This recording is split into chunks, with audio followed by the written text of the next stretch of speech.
안녕하세요. 저는 30살 이혼녀입니다. 여러분들은 혹시 가방끈 길이에 대해 어떻게 생각하시나요? 다들 인생에 있어서 가방끈 길이가 많은 영향을 미치지 않았나요? 저는 대학생 때 임신해서 어린 나이에 결혼하고 결혼 생활 내내 학식 교양을 넘치도록 좋아하는 시어머니에게 미치도록 시달렸어요. 하지만 인생사 세옹지마라 할까요? 사랑하는 아이가 있었기에 저는 다시 일어설 수 있었답니다.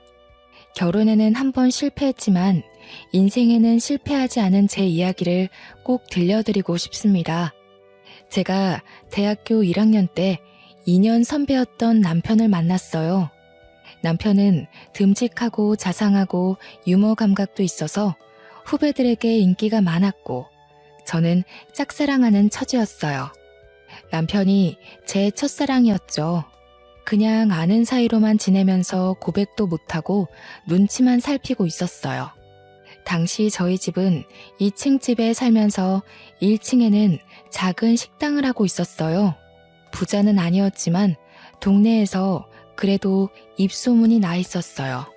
사람들이 저희 부모님을 법 없이도 살 사람들이라 부르곤 했죠. 부모님이 서로 존댓말을 쓰실 정도로 사이가 좋고 외동딸인 저를 끔찍이 아껴주며 키우셨어요. 저희 부모님이 뭐든 다 들어주는 부모는 아니었지만 저한테 필요하거나 제가 꼭 하고 싶다는 건 어떻게든 해주시는 분들이셨습니다. 어릴 적부터 크게 과외를 받거나 하지 않아도 성적이 좋았고 운동이든 뭐든 다 잘했어요. 승부욕이 있는 편이었는데 이상하게 물러터진 데가 있어서 친구들한테 뒤통수를 맞을 때가 있었어요. 저희 아빠를 닮은 거였어요. 저희 아빠는 예전부터 사람이 무르다는 소리를 종종 들었는데 저도 아빠의 그런 성격을 물려받아서 싫은 소리를 잘 못했어요. 그러다 결국 아빠가 친구한테 빚보증을 잘못 써서 우리 집과 식당 건물이 통째로 넘어가 버리고 말았습니다. 평생에 걸쳐서 마련한 재산을 홀랑 날려버린 거였어요. 저희 가족은 하루아침에 길바닥에 낳는 신세가 됐습니다. 빚 도촉장들로 가득 찬 지하방에서 나와 학교로 가는 심정은 처참했어요. 엄마는 남의 집 일을 하며 마음고생을 하느라 하루가 다르게 얼굴이 상하고 손이 거칠어지는 게 보일 정도였고 아빠는 집에 잘 들어오질 않아 만날 수도 없었습니다. 여태껏 열심히 살아온 두 분이 스스로에 대한 믿음을 잃고 모든 걸 포기할까봐 그게 제일 무서웠던 것 같아요. 친구들은 축제다 뭐다 밝고 행복하기만 한데 제 주위에만 회색 구름이 짙게 드리워 있는 것 같았어요. 수업에도 집중이 안 되고 내가 지금 뭘 하고 있는 건가, 뭘 해야 하는 건가 생각만 들더군요. 그러다가 어느 날은 학생회관 앞 자판기 앞에서 저도 모르게 쪼그리고 앉아서 무릎에 얼굴을 묻고 있었어요. 그때 누가 제 이름을 부르더군요. 고개를 들어보니 제가 좋아하던 선배가 거기 있었어요. 여기서 뭐 하냐면서 저를 벤치로 데리고 가서 따뜻한 코코아를 뽑아줬어요. 그리고 제 얘기를 들어줬습니다. 그때까지 누구한테도 힘든 내색을 하지 못했던 저는 쏟아내는 슬픔과 걱정, 억울함, 불안한 미래에 대한 막막함 같은 것들을 털어놨어요. 선배는 제 얘기를 가만히 들어주고 제 등을 토닥여주더라고요. 그날 마셨던 코코아 맛이 오래도록 생각날 정도로 그날은 제 인생에서 가장 따뜻한 날 중 하나였어요. 그날부터 선배는 제가 밥을 먹었는지 또 혼자 축 처져 있진 않은지 저를 살피고 살뜰하게 챙겨주기 시작했습니다. 또 사주고 과제도 챙길 수 있게 물어봐주고 과 모임에서 소외되지 않게 꼭 저를 챙겼어요. 나중에 보니까 남편은 그렇게 누가 됐든지 간에 다른 사람이 힘들어하는 걸 그냥 지나치지 못하는 성격이었더라고요. 이럴 때일수록 더 열심히 먹고 열심히 놀고 열심히 공부해야 하는 거야. 알겠지? 저는 남편이 그럴 때마다 고맙다는 말도 제대로 못하고 괜한 입술만 달싹이곤 했어요. 과 모임에서 술을 많이 마신 날 저를 집 앞까지 데려다준 선배의 팔을 붙잡으며 가지 말라고 했어요. 선배랑 떨어지기 싫다고요. 결국 우린 연인이 됐습니다. 저는 선배 없이는 하루도 살 수 없는 사람이 되고 말았어요. 뭐든 선배가 챙겨주다 보니 선배가 없으면 사는 게 사는 것 같지 않을 정도였어요. 너무 많이 기대서였을까요? 사귄 지 1년 만인 2학년 가을에 임신을 했다는 걸 알게 됐습니다. 생리가 늦어지는 줄도 모르고 있다가 알게 됐을 땐 이미 3달이 넘어 있었어요. 망연자실했죠. 도무지 어떻게 해야 할지 알 수가 없었어요. 남편도 아직 졸업하려면 한참 남았고 저희 집에서는 아무런 지원도 받을 수 없는 상황이었죠. 저는 어쩔 수 없이 학교를 쉬어야 했지만 남편이라도 하루라도 빨리 취직할 수 있게 준비하는 게 낫다고 판단했어요. 저희는 부랴부랴 혼인신고만 하고 결혼식은 조촐한 식사로 대신한 다음 시댁으로 들어갔어요. 당시 시댁은 24시간 국밥집을 하고 있었어요. 시댁은 처음부터 저를 안 좋아했어요. 특히 시어머니는 면전에 대고 막말을 하는데 보통 독한 사람이 아니더군요. 첫날부터 단단히 잘못 걸렸다는 촉이 오고 머릿속에 비상벨이 왱왱 울리는 느낌이었습니다. 하지만 어쩌겠습니까? 이미 아이가 생겨버렸는데요. 결혼을 해버렸는데요. 시어머니는 대놓고 저에게 우리 아들은 대기업에 들어가 앞길이 탄탄대로일 텐데 너 때문에 내 금쪽 같은 아들 발목이 잡혔다라고 했어요.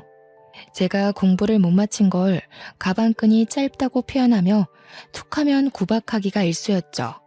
학식 있고 교양 있는 것에 대한 로망이 있는지 툭하면 자기네 집안은 훨씬 더 좋은 집안의 교양 있는 며느리를 얻을 수 있었다고 했어요. 제가 없는 데서도 툭하면 제 흉을 봤어요. 시아버지나 친척들에게 베어먹지도 못한 애가 우리 집안에 맨몸으로 오다니 이게 무슨 날벼락이냐고 하소연하는 걸 여러 번 들었죠. 저는 아들을 낳자마자 산후조리도 제대로 못하고 시부모네 식당을 도와줘야 했어요. 식충 취급하는 소리가 벽을 뚫고 들어오는 것 같아서 도저히 가만히 있을 수가 없었죠. 피덩이 같은 아기를 업고 식당에서 밤늦게까지 일을 했어요. 집에 들어가면 또 집안일을 해야 했는데 너무 바쁘고 눈치가 보이니까 그게 너무하다는 생각도 못하고 살았어요. 시어머니는 제가 힘들어서 조금이라도 쉬려고 하면 네가 무슨 큰일을 한다고 힘들다고 야단이냐면서 야단법석을 떨며 면박을 줬어요. 집에 들어왔으면 시아버지 잠자리도 봐드리고 집안일을 챙겨야지. 어디 새파랗게 젊은 것이 집에 들어오자마자 방 안에 틀어박혀? 못 배워먹은 티 내는 거냐?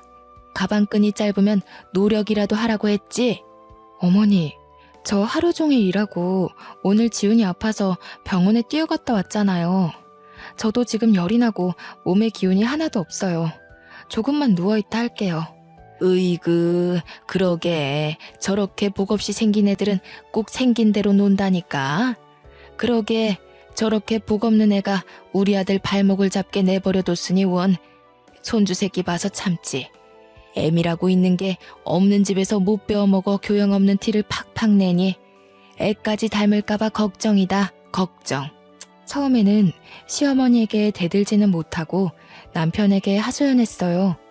그런데 결혼 전에는 그렇게 저를 끔찍이 아껴주던 남편은 네가 시어머니에게 맞춰야 한다면서 하나도 힘이 되어주지 않았어요. 어머니는 왜 자꾸 나한테 가방끈이 짧다고 하시는 거야? 내가 무슨 가방끈이 짧아. 나 우리 학교도 수석으로 입학했고 내내 꽈탑 놓치지 않을 정도로 공부 잘했는데 나이 드신 분들이 다 그렇지 뭐. 그냥 하는 말씀이니까 너무 귀담아 듣지 마. 어머니가 예전부터 나를 좋은 집안에 장가 보내고 싶어 해서 그래. 어릴 때부터 노래를 불렀다고. 우리 결혼할 때 너네 집에서 아무 지원도 못 받은 건 사실이잖아. 조금만 참으면 어머니도 다 이해하실 거야. 처음부터 끝까지 참고만 있잖아. 언제까지 저렇게 막말하시는 걸 참아야 해? 우리 어머니 그렇게 나쁜 분 아니야. 두 아들 키우느라고 얼마나 애를 쓰셨는데. 네가 우리 집에 들어와서 그거 하나 이해 못해줘? 가진 거 없이 결혼한 우리 탓이라고 생각해야지 뭐. 애를 나 혼자 만든 건 아니고 내가 학교도 못 마치고 결혼한 게 내 탓만은 아니잖아. 아기 가지고 결혼한 게 무슨 죽을 죄 지은 것도 아닌데 어머니는 무슨 나를 죄인 취급하시려는 것 같아. 아, 그러니까 조금만 참아보라니까. 예전에는 그렇게 따지는 성격 아니었잖아. 어른들 하시는 말에 왜 그렇게 말이 많아? 나 취직 준비하느라 스트레스 많이 받는 거 몰라? 취직 준비한다고 늦게 들어와서 식당 일도 안 도와주고 애도 하나도 안 보잖아. 아까 말했듯이 애를 나 혼자 만든 것도 아닌데 내가 왜 전부 다 뒤집어 써야 하는데? 뒤집어 씌운다니 무슨 말을 그렇게 해? 얘가 진짜 갈수록 말 조심해. 내가 나 혼자 편하자고 이 고생하는 거야? 다 너랑 우리 지훈이 데리고 잘 살아보려 그러는 거잖아. 안 그래도 힘든데 왜 너까지 찡찡거려? 취업 준비 때문에 힘들어 죽겠는데 여기서 뭘 어떻게 하라는 거야? 그래도 그때까지는 남편을 사랑했기 때문에 어떻게든 이해해보려고 했어요. 자기 어머니를 끔찍이 생각하는 효자라서 고생하는 어머니 심기를 거스르지 않으려 한다고 알아서 남편을 헤아려주고 노력했죠. 생각해보면 정말 바보 같은 짓이었어요. 나중에 알고 보니까 제 힘든 건 귓등으로 듣던 남편은 취업 스터디 모임에서 여기저기 온갖 오지랖을 부리고 있었더라고요. 힘든 애들 고민 상담해준답시고 돌아다니고 발벗고 뛰어다니며 해결사 노릇을 하고 있었죠. 저는 과 친구들과 연락이 다 끊겨서 몰랐다가 나중에야 그 사실을 알게 됐어요.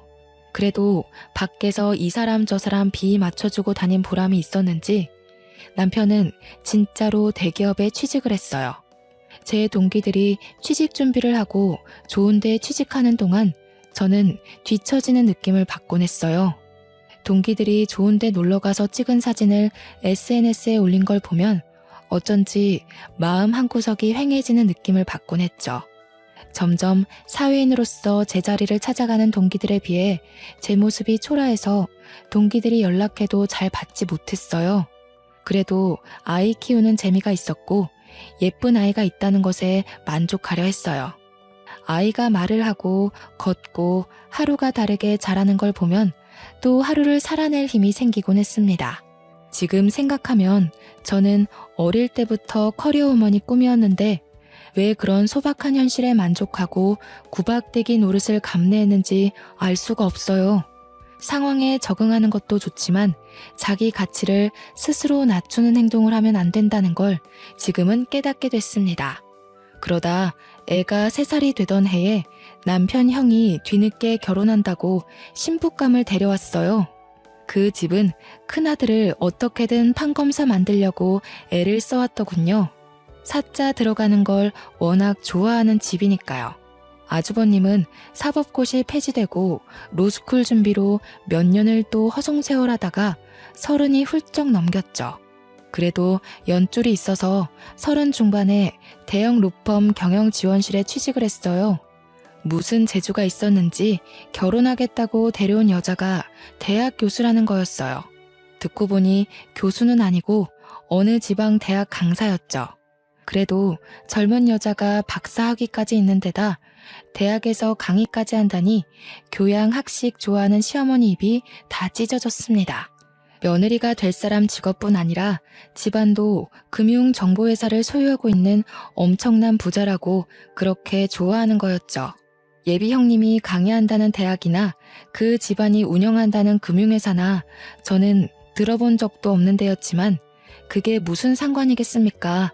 그렇게 돈돈거리는 집안이니 아주버님이 그런 집안 여자랑 결혼하는 게 어떻게 보면 당연한 일이었죠. 그 집안은 처음부터 돈을 아주 물쓰듯 쓰더군요. 한 번은 형님이 그냥 우리 집에 다녀왔는데 시어머니가 지나가는 말로 김치 냉장고가 오래됐다고 한 적이 있어요. 그랬더니 다음 날로 새 김치 냉장고가 배달되는 게 아니겠어요? 부자는 다르긴 다르구나 하면서도 참 씁쓸하더라고요. 그놈의 돈이 뭔지. 시어머니는 대놓고 큰며느리만 보면 뭐가 필요하다, 뭘 새로 사야 한다고 늘어놓았어요.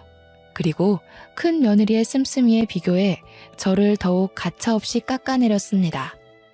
역시 대학에서 강의하는 사람은 다르다니까. 우리 큰며느리는 하고 다니는 것부터 말투까지 어쩜 저렇게 귀티가 나는지. 이번에 큰애가 바꿔준 소파가 이게 글쎄 이태리제 가죽이래요. 우리 큰아들이 판검사는 못 됐어도 와이프 복은 있지 뭐냐. 내가 큰며느리만 보면 콧노래가 절로 나온다니까. 어머니 얼굴이 요즘 활짝 피셨네요. 그에 비해 작은 아들은 에휴, 도대체 좋은 대학 보내서 좋은 데 취직시키면 뭐하냐? 저런 여자랑 사는데. 죽 써서 개 줬지 뭐. 너 이태리제 가죽 만져봤어? 네 형님 덕에 여기 앉아볼 수 있는 걸 행운으로 생각해라. 저는 거기 앉을 시간도 없어요. 큰애는 이렇게 집안에 도움이 되는데 너는 도대체가 집에서 하는 게 뭐냐? 시집 올 때 땡전 한 푼 없이 왔으면서 제대로 하는 것도 하나도 없고 가방끈이 짧아서 그런가 염치 없는 것도 집안 내력인지. 애 키우는 게 힘들잖아요. 동서도 열심히 하는데 너무 그러지 마세요. 애 키우는 게 무슨 유세 부릴 일이야? 지가 열심히 하는 게 뭐가 있어. 요리를 잘해? 그렇다고 돈을 잘 벌어와. 아니면 뭐 교양이 있어서 애를 영재로 키워? 그러면서 맨날 힘들다. 우리 때는 애 키우면서 밭도 갈고 집안 어른들까지 모셨어. 엄살 부리지 말라 이거야. 그게 다 가방끈 짧은 티를 내는 거라니까. 어머니, 제가 무슨 가방끈이 짧다 그러세요. 오빠랑 똑같은 대학에 제가 성적도 훨씬 더 잘 나왔는데. 성적 잘 나오면 뭐해? 네가 지금 그 잘난 성적 가지고 할 수 있는 게 뭐가 있어? 성적 잘 나와서 애를 잘 키워? 식당 일을 잘해서 장사가 잘 되게 해. 나가서 땡전 한 푼 벌어올 수 있어? 네 형님처럼 가서 대학생들을 가르칠 수 있어? 시어머니는 명절이나 집안 행사가 있을 때도 저한테만 일을 시켰어요. 큰며느리는 학생들 가르치느라 바쁘니까 집에 와서는 쉬어야 한다면서요. 형님 네애가 집에 올 때마다 한우며 명품이며 비싼 선물을 잔뜩 들고 오니까 아예 손님 취급을 하더군요. 저를 집안의 일꾼, 노예 취급하는 거랑은 완전히 반대였습니다. 시어머니는 큰며느리가 명절에 해외여행을 간다고 해도 흔쾌히 보내줬어요. 해외여행 다녀오면서 명품 선물을 사왔기 때문에 오히려 여행 가는 걸 반겨하는 눈치였어요. 하루 종일 식당에서 일하면서 애까지 보느라 음식 냄새 배고 김치국물 묻은 옷을 입고 다니는 제 모습에 비해 형님은 명품으로 휘감고 다녔죠. 시어머니는 그걸 또 비교해서 저를 깔아뭉갰습니다. 너는 네 형님 좀 보고 배워라. 저 스카프 좀 한번 봐. 하기는 저렇게 우아한 거는 아무나 소화할 수도 없지. 너는 어떻게 된 애가 나이가 5살 많은 큰애보다 늙어 보이고 후줄근해 하냐? 에그 젊은 애가. 너도 거울 좀 보고 좀 꾸미고 다니고 그래라. 남들 보기 창피하지도 않니? 우리 형우가 밖에 나가서 너 때문에 창피하면 어쩌려고. 채통이라는 것도 모르니? 하기는 품이라는 걸 배워본 적이 없을 테니. 어머니, 제가 꾸밀 시간이 어디 있어요? 하루가 36시간이라도 모자란 사람이 저예요. 그리고 저번에 제가 5만 원짜리 윗돌이 하나 사왔다고 며칠 동안 뭐라고 그러셨잖아요. 옷도 못 사고 미용실 갈 시간조차 없는데 제가 무슨 재주로 꾸미고 다녀요. 저라고 뭐 안 꾸미고 싶어서 안 꾸미는 줄 아세요? 친구들 예쁘게 하고 좋은 데 놀러 가는 거 보면 저라고 안 부러운 줄 아세요? 저 말하는 꼬락서니 하고는 어디다 대고 버르장머리 없이 말대답이야? 한시라도 못 배운 티를 안 내면 곧불이 나지. 그럴 때마다 분통이 터져서 견딜 수가 없었고 마음 같아선 다 뒤집어 엎고 싶었지만 어린 아들에게 안 좋은 영향이 갈 것 같아 매번 끝까지 가지는 못했어요. 결혼할 때 아무것도 못 들고 온 내 죄다 하고 생각하려고 했죠. 지금 생각하면 제가 참 순진하고 바보 같았죠. 그저 좋게 생각하려고 애를 쓰니 상황이 점점 더 악화되는 거였어요. 이미 도를 넘어섰던 시어머니의 막말은 더 심해져서 아이한테까지 미쳤어요. 전부터도 툭하면 애가 지엄마 닮아서 못났다는 말을 하더니 애가 4살이 되면서부터는 대놓고 애한테 핀잔을 주더군요. 그리고 저한테는 저희 부모까지 들먹이기 시작했죠. 집안 꼴이 이게 뭐냐? 내가 식당 일 끝나면 집안일도 살펴야 한다고 했지. 애 장난감에 빨랫감에 설거지는 하나도 안 돼 있고. 도대체 너는 제대로 하는 게 뭐야? 너희 엄마가 집안 살림 하는 법도 안 가르치던? 하기는 쥐뿔도 없는 집안이 가르치면 뭘 가르치겠어? 빌어먹는 법이나 안 가르쳤으면 다행이지. 빌어먹다니요? 무슨 말씀을 그렇게 하세요? 아무리 그러셔도. 아니다. 빌어먹는 법을 가르쳐서 애가 이렇게 됐는지도 모르지. 지혜미 애비한테 배운 게 있어야 뭐 하나라도 똑바로 하지. 없는 집 애가 가방끈까지 짧으니 설상가상이지 뭐야. 지 아들한테도 똑같이 가르칠까봐 겁난다. 겁나. 아니 어머니, 저희 엄마 아빠는 왜 건드리세요? 그렇게 말씀 함부로 하시면 저도 못 참아요. 저희 엄마 아빠가 얼마나 열심히 사시고 바른 분들이신데요. 저를 얼마나 귀하게 키우셨는데요. 귀하게 키워서 네가 그 모양 그 꼴이냐? 어떻게 키웠을지 뻔하지. 내가 너를 보면 너희 부모를 모르겠어? 내 눈은 못 속인다, 이 염치 없는 거사. 저희 엄마 아빠 주변에서 다 법 없이도 사실 분들이라고 하셨어요. 저희 엄마 아빠는 집안에서 함부로 큰 소리도 내지 않는 분들이세요. 어머니처럼 함부로 남의 험담하는 분들이 아니시라고요. 뭐야? 이 가방끈 짧은 년이 지금 나한테 뭐라고? 그러니까 내가 너를 보면 네 부모를 안다고 하는 거야. 어디 버르장머리 없이 시어머니한테 꼬박꼬박 말대답을 해? 네가 그렇게 못 배워먹은 티를 내니까 니네 아들이 배우잖아. 시어머니는 제 아들을 다른 사람들에게 자랑할 때는 우리 손주 하시면서 저한테 흉볼 때는 니네 아들이라고 부르면서 깎아내렸습니다. 어떨 때 보면 손주라고 생각하는 건지 원수의 자식이라고 생각하는 건지 헷갈릴 정도로 어린애한테 꼬투리를 잡고 흉을 보더군요. 한날은 애가 밥을 먹다가 옷에 음식이 떨어져서 얼룩이 좀 생겼어요. 그걸 본 시어머니가 쯧쯧거리면서 애한테 이러는 거였습니다. 에휴, 진짜 내가 저럴 줄 알았지. 지 엄마 내 가족 닮아서 하는 짓이 어찌나 없어 보이는지. 지 엄마 닮아서 밥도 빈티나게 먹네. 그날 아이를 재우면서 많이 울었습니다. 잠든 아이를 쓰다듬고 또 쓰다듬었어요. 참아야 한다. 우리 지훈이를 위해 내가 못할 일이 뭐가 있겠나. 하지만 지금도 애가 자라면서 점점 눈치를 보는 게 눈에 보이는데 저런 할머니 곁에 있다가는 애를 망칠지도 모르겠다는 생각이 들더군요.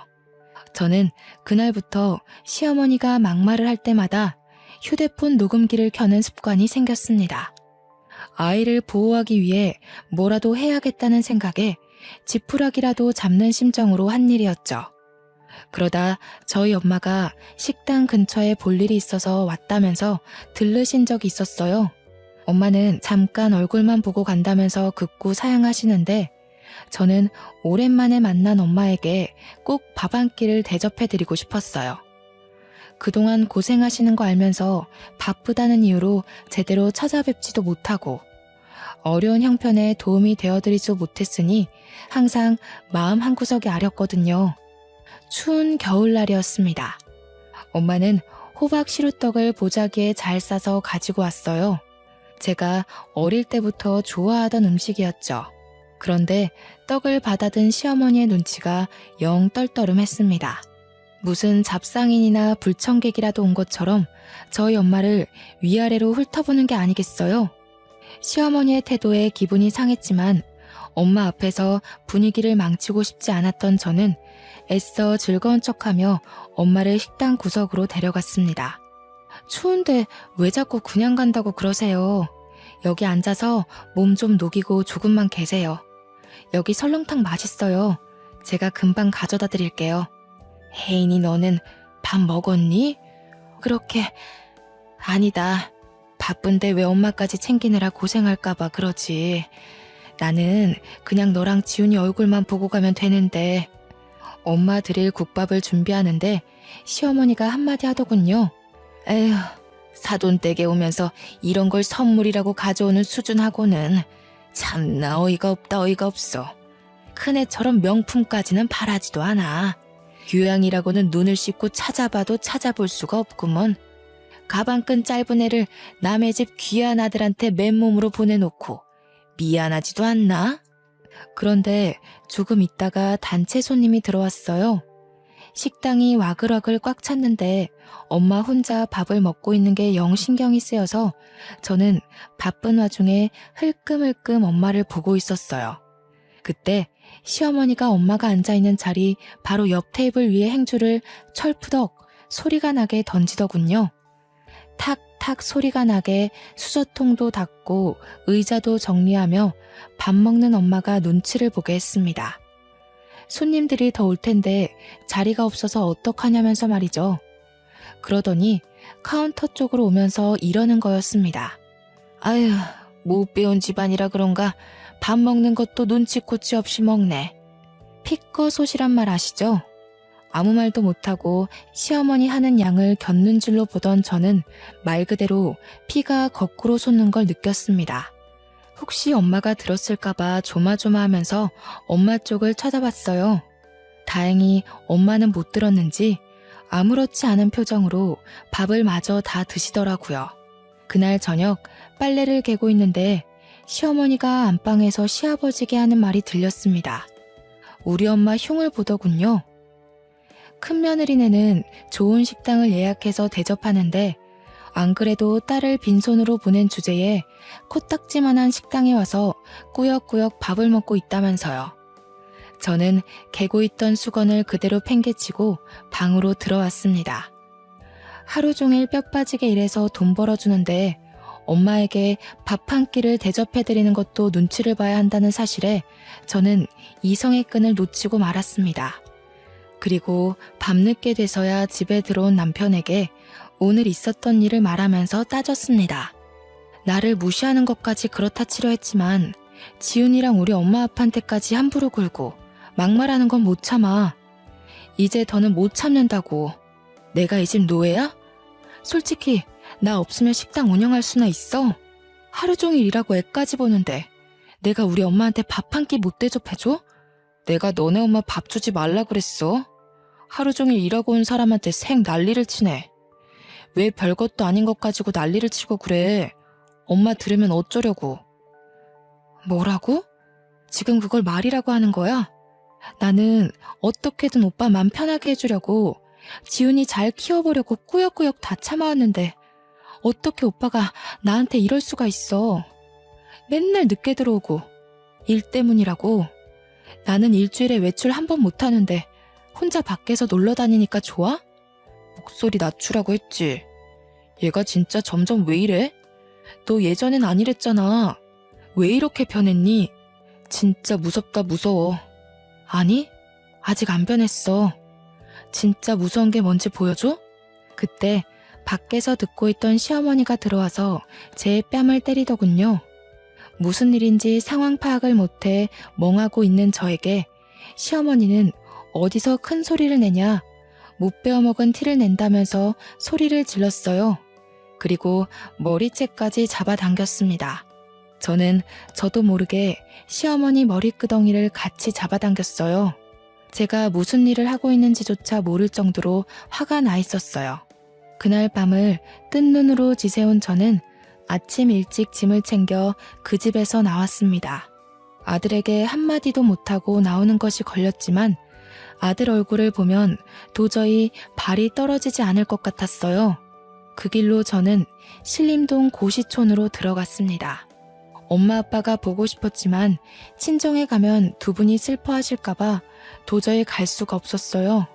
고시원을 얻어 짐을 풀고 대학 때부터 고민만 하다 제대로 시작하지 못한 행정고시 공부하기 시작했어요. 아이를 낳은 뒤에도 미련을 못 버리고 있었기에 일사천리로 준비해 공부에 돌입할 수 있었습니다. 남들은 학생 때부터 죽어라 해도 어려운 공부를 몇 년 공백 끝에 시작하는 건 결코 쉽지 않은 일이었어요. 하지만 분노로 눈이 돌아버린 상태였기에 오히려 다른 거에 신경 안 쓰고 공부에 집중이 잘 되더라고요. 그때가 저희 부모님이 어렵게 빚을 갚고 돈을 모아 신림동에서 작은 식당을 다시 열었을 때였어요. 식당이라고 하기도 뭐할 만큼 허름한 곳이었지만 두 분이 다시 힘내서 마련한 자리였죠.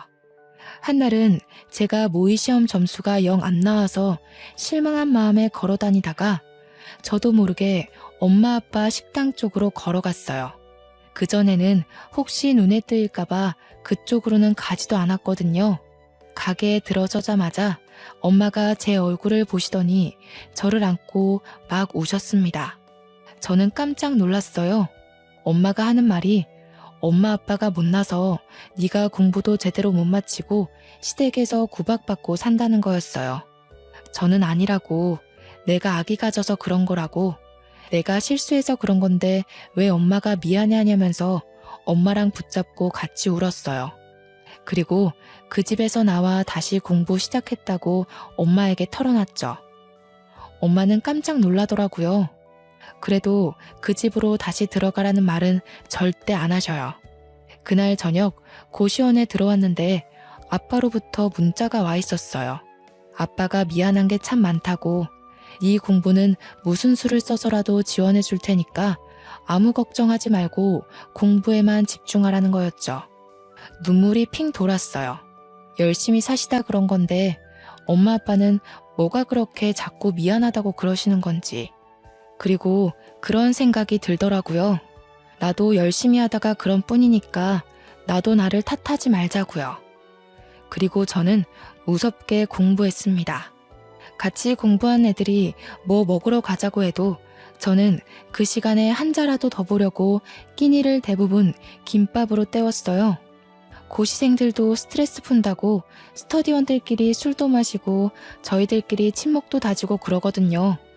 저는 도저히 그렇게 여유를 부릴 수가 없었어요. 집에서 절 찾고 있을 아들을 생각하면 1분 1초도 허투루 쓸 수가 없었죠. 집 나온 지 한 달쯤 지났을 때 남편에게 전화해서 아들을 보러 가겠다고 했어요. 그때까지 전화고 문자고 다 무시하다가 연락을 하니까 남편이 왜 집에 안 오냐며 생 난리를 치더군요. 저는 밖에서 아이를 만나 피자를 사주면서 엄마가 지금 사정이 있어서 너랑 같이 살 수가 없다고 조곤조곤 말해줬어요. 아들은 저를 보자 눈물을 흘리더라고요. 그 어린 것이 소리도 못 내고 우는데 얼마나 가슴이 아프던지요. 지훈아, 엄마가 미안해. 정말 미안해. 엄마가 정말 열심히 해서 꼭 성공해서 지훈이 데리러 올게. 알았지? 약속. 이해하기 힘들었을 텐데 착한 아들은 그래도 고개를 끄덕여줬습니다. 그 뒤로 2주에 한 번씩 주말에만 아들을 만났어요. 시어머니는 주기적으로 저에게 전화해서 애 버리고 나간 년이 무슨 염치로 애를 만나냐면서 소리를 질렀어요. 애가 너 닮아서 못 배운 티 나는 집만 골라서 한다느니, 애가 보면 볼수록 덜 떨어졌느니 하면서 아이 욕도 하고요. 애한테까지 인신공격하는 시어머니의 말을 저는 모조리 녹음해뒀습니다. 시어머니한테 구박받고 있을 아이를 생각하면 당장이라도 그 집에서 빼오고 싶었지만 지금으로선 내가 성공하는 것밖에는 방법이 없다는 걸 인정해야 했습니다. 정말 죽었다 생각하고 공부한 것 같아요.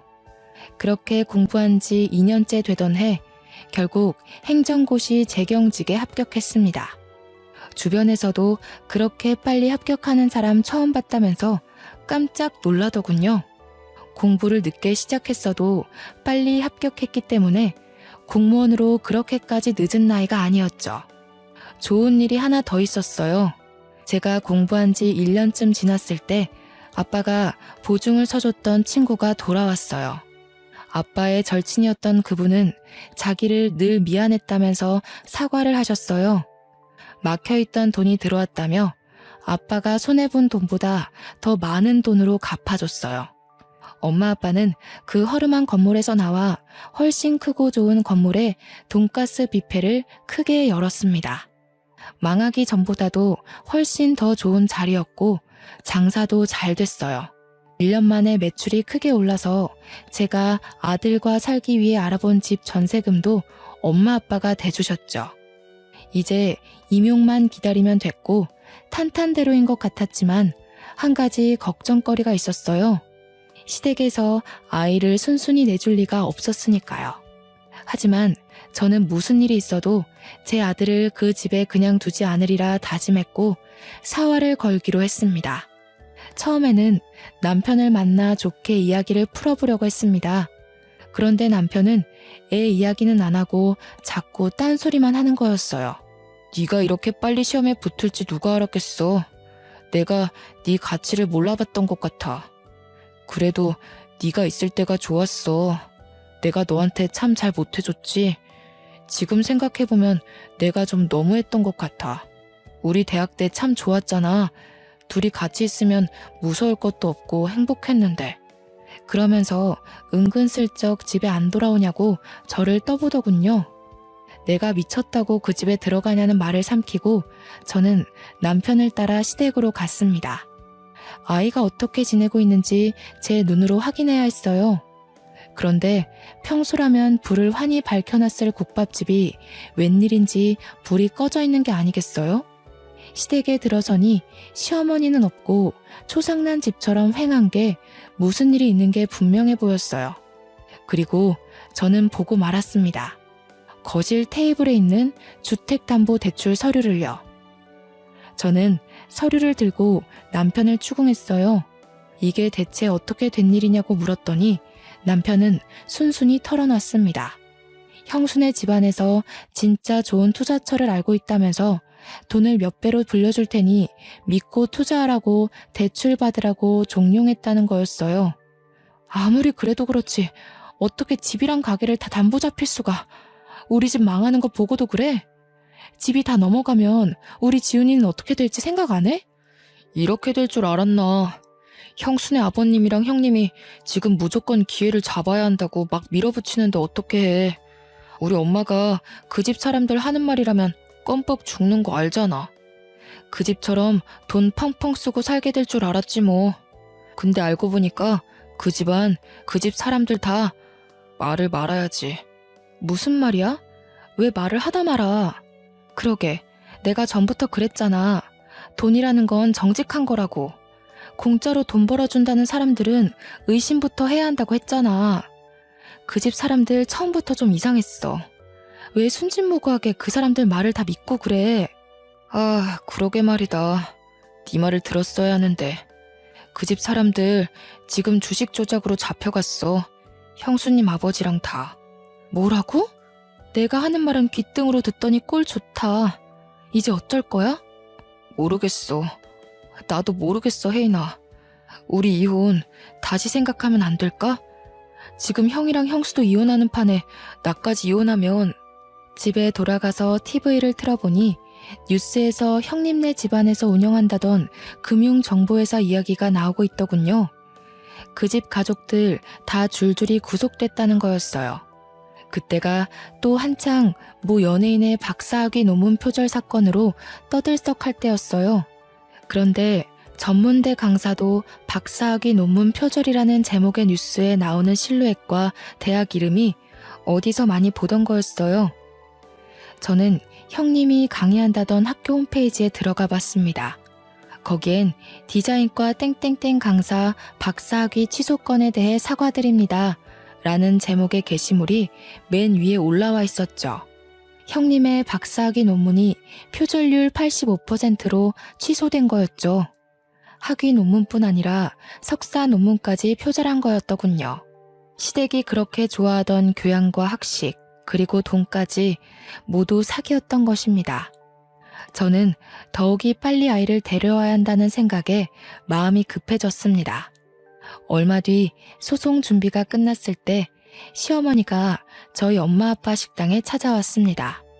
무슨 바람이 불었는지 사기꾼 며느리한테서 받은 명품 스카프를 두르고 와서는 가게를 구석구석 살피더군요. 제법이구만. 못 배운 집이 가게 좀 크게 내봤자지. 어디 밥이나 좀 내와봐라. 얼마나 잘하는지 보자. 저는 시어머니란 인간은 꼴도 보기 싫고 말도 섞기 싫었었지만 아이 문제를 해결해야 했기에 침착하게 대꾸했어요. 여기는 밥을 갖다 드리는 데가 아니라 직접 떠서 드시는 데예요. 조금 있다 올 테니 식사하고 계세요. 군뱅이도 구르는 재주가 있다더니 쟤까지 꽤 그래도 용 빼는 재주가 있었나 보지? 행정고시인지 뭔지 그거 합격하면 월급이 얼마나 되는지는 모르지만 말이다. 잘난 체 하지 말라 이거야. 애새끼 버리고 간 년이 잘 되면 얼마나 잘 되겠냐만. 내가 지훈이를 봐서라도 이제라도 용서를 빌면 용서해주마. 애한테는 그래도 엄마가 있어야지. 어머니한테 용서 빌릴 한 적 없어요. 이상한 소리 마시고 식사 안 하실 거면 나가세요. 저 말하는 꼬락서니 하고는 네가 그러니까 본데 없는 년이라는 거야. 니까짓게 시험 좀 붙었다고 근본이 달라지는 줄 알아? 좋은 말로 할 때 저는 시어머니 말을 무시하고 가버렸어요. 제가 변호사와 통화한 뒤 나가보니 홀이 난장판이 돼 있더군요. 시어머니가 밥을 안 떠준다면서 직원들에게 삿대질을 하고 머리채까지 잡은 거였어요. 정말 황당하기가 이를 데가 없었어요. 행패를 부리는 것도 정도가 있지. 시어머니는 그래도 분이 안 풀렸는지 고래고래 소리를 지르고 있었어요. 손님들은 물론 주방 직원들까지 나와서 미친 여자가 하는 꼴을 구경하고 있었죠. 아니, 어디서 서빙이나 하는 것들이. 밥을 가져오라면 가져올 것이지. 내가 너같이 천한 것들한테까지 무시당할 줄 알아? 당장 무릎 꿇고 사과해. 사과 안 해? 저는 주방으로 들어가 양동이에 물을 받아가지고 나왔습니다. 그때까지도 소리를 지르고 있는 시어머니에게 다가가 물을 냅다 뿌려버렸어요. 시어머니는 물에 빠진 생쥐꼴이 되어서도 악을 바락바락 쓰는데 진짜 악기가 따로 없더군요. 가방끈 짧은 년이 내 아들한테 들러붙을 때부터 알아봤어야 했어. 우리 집안 말아먹은 것까지 모자라서 나를 무시해? 어휴 분해. 내가 오늘 이 집안 아작 내버리지 그냥 갈 줄 알아? 교양 그렇게 좋아하시더니 사기꾼 집안한테 당하고도 아직도 정신 못 차리셨어요? 어디서 뺨 맞고 여기 와서 화풀이세요. 사과는 어머니가 저희 직원들한테 하셔야죠. 진짜 교양 없이 왜 이러세요? 그리고 제가 여태 알면서도 가만히 있었는데 가방끈 짧은 건 어머니 아니에요? 중학교 때 퇴학당해서 초졸이시라면서요. 학벌 콤플렉스 때문에 교양 하시는 걸 알겠는데 사기꾼은 조심하셔야죠. 뭐야? 인연이. 시어머니가 저한테 달려들어 머리채를 잡으려 할 때 저희 아빠가 중간에 끼어 시어머니를 밀쳐버렸어요. 이 여자가 진짜 미쳤나. 남의 집 귀한 딸한테 감히 뭐가 어쩌고 어째? 어디서 무식하게 남의 집 영업장에서 소리를 지르고 남의 귀한 식구들한테 행패를 부려. 우리는 직원들도 다 우리 식구들이야. 이러고도 무사할 줄 알아? 당장 꺼져. 꺼지지 못해? 영업방해로 손해본 거 다 청구할 줄 알아. 그리고는 경찰이 와서 시어머니를 끌어냈습니다. 저는 더 이상 시댁 식구들과 말로 해결하려 해서는 안 된다는 걸 깨달았어요. 바로 이혼 소송에 돌입했습니다. 얼마 뒤 대학 때 가장 친했던 과 동기에게 연락이 왔어요. 친구는 졸업 직후 유학을 갔다가 돌아와서 저에게 연락한 거였어요. 친구가 하는 말은 충격적이었습니다. 친구네 사촌 오빠가 제 남편과 같은 회사에 다녀서 들었는데 남편이 같은 부서 유부녀와 정분이 나서 회사에서 쫓겨났다는 거였어요.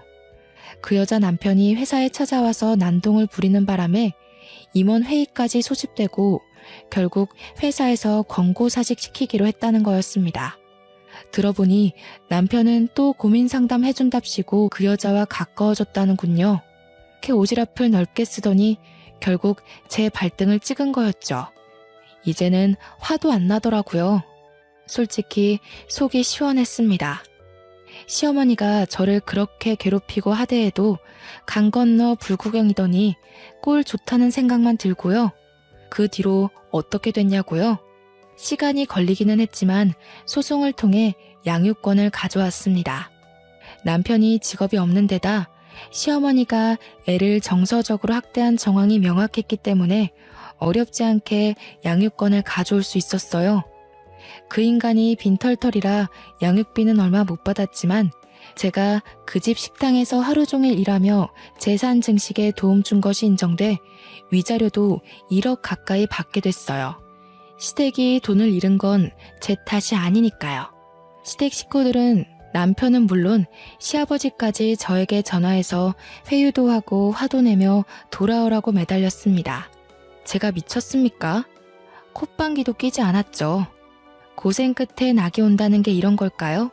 이제는 아들과 함께 알콩달콩 행복할 일만 남은 것 같습니다. 사랑이라 생각했던 게 저를 배신했고 결혼 생활은 저를 밑바닥으로 끌어내렸지만 저는 힘든 시간들을 통해 깨달음이라는 훨씬 더 큰 선물을 받았거든요. 지금까지 제 이야기를 들어주셔서 감사합니다. 마지막으로 여러분도 인생에 시련이 온다면 거기가 끝이라 생각하지 마시고 한 번 더 도전하셨으면 좋겠다는 말을 꼭 하고 싶어요. 시련이지 실패가 아니라는 말도 있잖아요. 추운 날씨에 감기 조심하시고 우리 인생 파이팅입니다.